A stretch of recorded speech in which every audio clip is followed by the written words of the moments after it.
മേധാവി മുങ്ങി. മേധാവിയെക്കുറിച്ച് ഒരു വിവരവും ഇല്ല എന്നുള്ളതാണ്. മറ്റൊന്ന്, സൂത്രധാരൻ ഏത് നിമിഷവും ഇന്ത്യൻ സൈന്യത്തിൻ്റെ പിടിയിലാവുകയും ചെയ്യും. പാകിസ്ഥാനെ വല്ലാതെ ഭയപ്പെടുത്തുന്നുണ്ട് ഈ രണ്ട് കാര്യങ്ങളും എന്നുള്ളത് യാഥാർത്ഥ്യമാണ്. പ്രധാനമന്ത്രി തന്നെ ആശുപത്രിയിലാണ്, വെന്റിലേറ്ററിൽ എന്നാണ് അറിയുന്നത്. അപ്പോൾ മൊത്തത്തിൽ പണി പാളി നിൽക്കുന്ന അവസ്ഥയിലാണ് നമ്മുടെ ശത്രുരാജ്യം എന്ന് പറയുന്നത്. ഈ സൂത്രധാരനെ സംരക്ഷിച്ചാൽ ഇന്ത്യൻ പട്ടാളത്തിൻ്റെ കയ്യിൽ നിന്ന് എത്ര നാൾ ഇവർക്ക് സംരക്ഷിക്കാൻ കഴിയും? ഇപ്പോൾ പ്രധാനമായിട്ട് ഇവർ ഭയക്കുന്ന പാക് ആർമിയുടെ തലവനായ അസീം മുനീറാണ് ഈ പ്രകോപനപരമായ പ്രസ്താവനയുമായിട്ട് ഈ പ്രശ്നങ്ങൾക്കെല്ലാം തുടക്കം കുറിച്ചതെന്നാണ് പറയുന്നത്. ദ്വിരാഷ്ട്രവാദം ആദ്യം മുന്നിൽ വെച്ചു. ഒപ്പം തന്നെ പാകിസ്ഥാനിലെ ജനങ്ങളുടെ അല്ലെ അവിടുത്തെ ജനതയുടെ കഴുത്തിൽ നാഡീഞരമ്പാണ് കാശ്മീർ. അപ്പോൾ കാശ്മീർ എന്ന് പറയുന്ന ഇന്ത്യൻ പ്രദേശമല്ലേ, ആ പ്രദേശത്തെക്കുറിച്ച് ഇത്തരത്തിലുള്ള വിവാദപരമായ പ്രസ്താവനകൾ നടത്തിയതാണ് ഈ പ്രശ്നങ്ങൾക്കെല്ലാം അടിസ്ഥാനപരമായ കാരണം. മാത്രമല്ല, ആർമിയുടെ ജനറൽമാർ രാഷ്ട്രീയ കാര്യങ്ങളിൽ ഇടപെടുന്നത് സ്വാഭാവികമായും നല്ലതല്ല. അവിടുത്തെ പൊതുജനങ്ങൾക്ക് അത് താല്പര്യമില്ല. മാത്രമല്ല, പട്ടാളക്കാർക്കും അതിനോട് അത്ര ഇഷ്ടമില്ല. ഇയാൾ ഈ പറഞ്ഞതിനെ തുടർന്ന് പിന്നീട് എത്ര പേർക്ക് എന്തൊക്കെ പറയേണ്ടി വന്നു. Defence minister, railway minister, senator, MP ഇവരെല്ലാം തന്നെ പ്രകോപനപരമായ കാര്യങ്ങൾ പറയുന്നു. എന്തിന്? ബിലാവൽ ഭൂട്ടോ എന്ന് പറയുന്ന പ്രതിപക്ഷത്തുള്ള ആൾ വരെ ഇത്തരത്തിലുള്ള പ്രകോപനപരമായ കാര്യങ്ങൾ പറയുന്നു. അപ്പോൾ ഈ പ്രകോപനപരമായ കാര്യങ്ങളൊക്കെ പറയേണ്ടത് എന്തുകൊണ്ടാണ്? ഇന്ത്യയുടെ ഭാഗത്തുനിന്ന് ഒരു ആക്രമണം ഉണ്ടാകാം. അപ്പോൾ പഹൽഗാമിലുണ്ടായ സംഭവങ്ങൾക്ക് പിന്നിൽ പാകിസ്ഥാനാണെന്നും അതിൽ നിന്ന് രക്ഷപ്പെടാൻ വേണ്ടിയിട്ടാണ് നിരന്തരമായി ഇന്ത്യക്കെതിരെ ഇത്തരത്തിലുള്ള ആരോപണങ്ങൾ ഉന്നയിക്കുന്നതെന്നുമാണ് പറയപ്പെടുന്നത്. പക്ഷേ ഇവിടെ നമ്മൾ ശ്രദ്ധിക്കേണ്ട ഒരു കാര്യമുണ്ട്. ഇതിൻ്റെയൊക്കെ സൂത്രധാരൻ എന്ന് പറയുന്ന ഹാഫിസ് സെയ്ദ് എന്ന് പറയുന്ന ഭീകരനാണ്.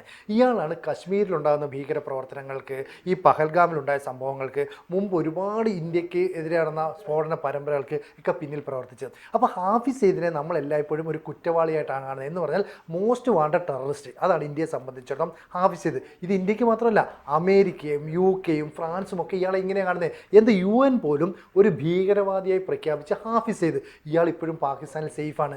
പാകിസ്ഥാൻ സർക്കാർ എല്ലായ്പ്പോഴും പറയുന്നത് ഞങ്ങൾ ഇയാളെ ഒരു കേസിൽ പിടിച്ച് ജയിലിനകത്തേക്കാണ്. കഴിഞ്ഞ 4.5 പതിറ്റാണ്ടിലേറെയായിട്ട് അയാൾ പാകിസ്ഥാൻ്റെ സംരക്ഷണത്തിലാണ്. ഇപ്പോൾ ഈ പ്രശ്നങ്ങൾക്കെല്ലാം സൂത്രധാരൻ ഹാഫിസ് സെയ്ദ് ആണെന്ന് തിരിച്ചറിഞ്ഞപ്പോൾ ഇന്ത്യൻ സംഘം ഇയാളെ കൊലപ്പെടുത്താനോ അല്ലെ ഇയാളെ നശിപ്പിക്കാനോ അങ്ങ് തീരുമാനിക്കുകയാണ്.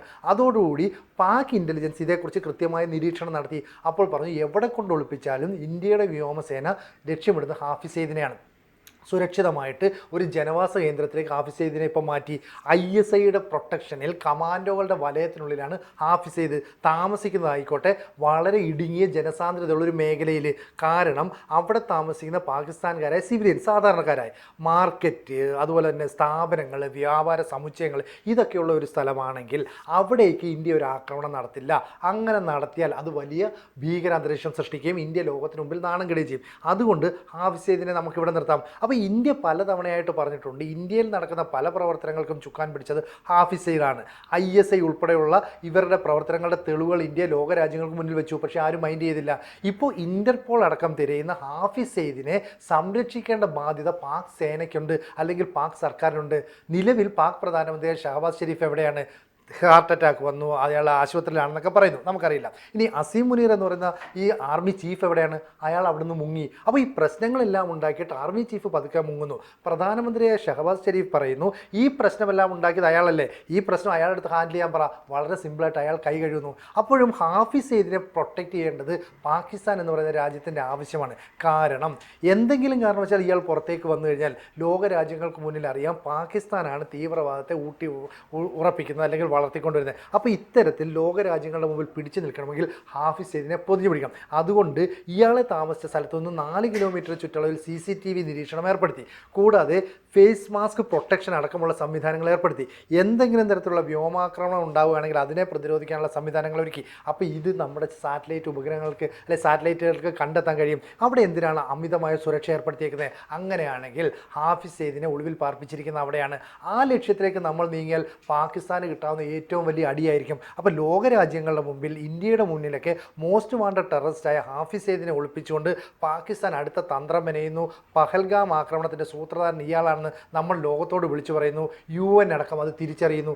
എന്തായിരിക്കും പാകിസ്ഥാൻ്റെ അവസ്ഥ? അതെ, തീർച്ചയായിട്ടും പാകിസ്ഥാൻ തീവ്രവാദികളെ വളർത്തുന്നില്ല, ഞങ്ങൾക്കിതുമായ ഒരു ബന്ധമില്ല എന്നൊക്കെ പറഞ്ഞ് എല്ലാവരുടെ മുന്നിലും തലയുയർത്തി നിൽക്കുന്ന പാകിസ്ഥാന് ഹാഫിസ് സെയ്ദിനെ നമ്മൾ ജീവനോടെ പിടിക്കുകയാണെങ്കിൽ അത് പാകിസ്ഥാനെ സംബന്ധിച്ചിടത്തോളം വലിയ നാണക്കേടാണ്. കാരണം തീവ്രവാദത്തെ എതിർക്കുകയാണ് എല്ലാ രാജ്യങ്ങളും. അതോടുകൂടി പാകിസ്ഥാനെ രാജ്യങ്ങൾ ഉപരോധം ഏർപ്പെടുത്തും.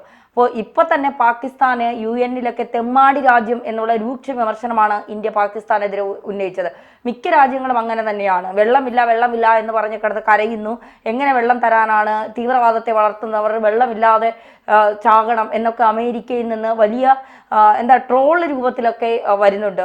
പാകിസ്ഥാൻ പറയുന്നുണ്ട് സിന്ധു നദീ ജലം തന്നില്ല എങ്കിൽ നദികളിൽ രക്തമൊഴുകും. കാരണം പ്രകോപനപരമായാണ് ഓരോ ദിവസവും ഇന്ത്യക്കെതിരെ പാകിസ്ഥാൻ ശബ്ദമുയർത്തുന്നത്. പക്ഷേ ഇന്ത്യയെ സംബന്ധിച്ചിടത്തോളം ഇന്ത്യയിലെ ഒരു നേതാക്കൾ പോലും പാകിസ്ഥാൻ എന്ന രാജ്യം പറഞ്ഞുകൊണ്ടല്ല തിരിച്ച് മറുപടി പറയുന്നത്. തീവ്രവാദത്തെ ഞങ്ങൾ വച്ചേക്കില്ല, തീവ്രവാദത്തെ വളർത്തുന്നവരാരാണോ, അതിന് പിന്നിൽ പ്രവർത്തിക്കുന്നവരാരാണോ, ഗൂഢാലോചന നടത്തുന്നവരാരാണോ അവർക്കെതിരെ ശക്തമായ നിലപാട് ഇന്ത്യ സ്വീകരിക്കും. അത് ചിലപ്പോൾ ചിലർക്ക് താങ്ങാവുന്നതിലും അപ്പുറമായിരിക്കും. അപ്പോൾ ഇന്ത്യ എല്ലാ കരാർ, നാവിക, വ്യോമ മാർഗങ്ങളിലെല്ലാം ഇന്ത്യ സജ്ജമായി കഴിഞ്ഞു, തയ്യാറായി കഴിഞ്ഞു.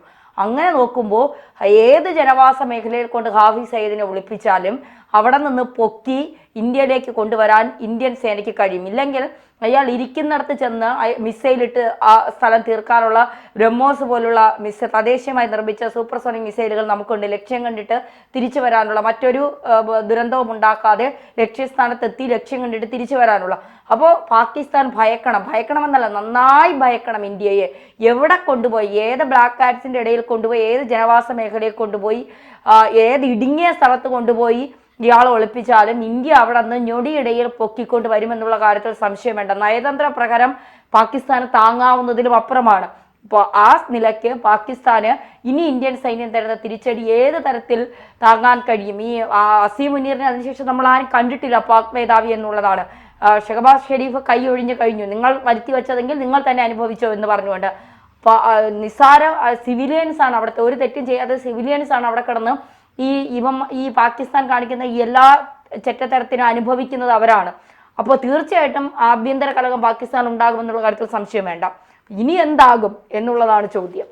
ശരിക്കും പറഞ്ഞാൽ ഈ ഹാഫിസ് സയ്യിദ് എന്ന് പറയുന്ന ആളിനെ ഞങ്ങൾ പുറത്തേക്ക് വിടാമെന്ന് പാകിസ്ഥാൻ ഒരു നിലപാടെടുത്താൽ പകുതി വരെ പ്രശ്നം തീരും. പക്ഷെ അങ്ങനെ ഹാഫിസ് സയ്യിദിനെ പുറത്തു വിട്ടാൽ കഴിഞ്ഞ 4.5 പതിറ്റാണ്ടായി ഞങ്ങളാണ് ഇയാളെ ജയിലിൽ പാർപ്പിച്ചെന്ന വ്യാജേന ആഡംബര സൗകര്യങ്ങളെല്ലാം കൊടുത്തെന്ന് അവർക്ക് സമ്മതിക്കേണ്ടി വരും. അപ്പോൾ എല്ലാ കാലവും ഭരണകൂടത്തെ അട്ടിമറിച്ച് ഈ സൈന്യം അവിടുത്തെ നേതൃത്വം ഏറ്റെടുക്കാറുണ്ട്.